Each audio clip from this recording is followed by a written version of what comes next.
Hello, spine patients. Today I want to talk to you about something that might be counterintuitive. A lot of doctors will tell you when your neck and back pain gets really severe and you can't take it anymore, that's when you need to go see the spine surgeon. And I think that's the worst advice for so many reasons.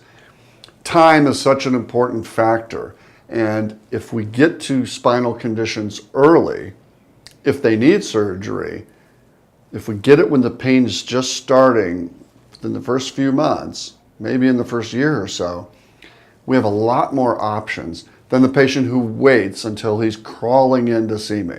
Because if you wait that long, now not only is the disc degenerated or herniated, the joints might be becoming arthritic and failing.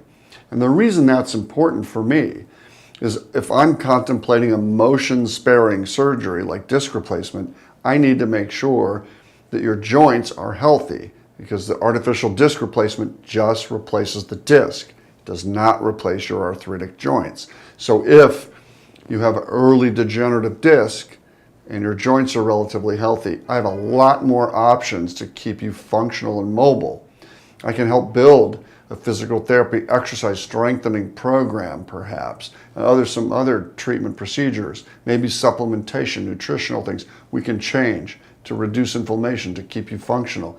And then we know what our choices are moving forward before we wait till things are so bad that I have to put rods and screws and do a fusion. Nobody wants a fusion. The sooner you get in, the sooner we know what we can do, and hopefully preserve mobility, keep you active and functional and moving with less pain throughout the rest of your life. Have a great day, and we'll talk soon.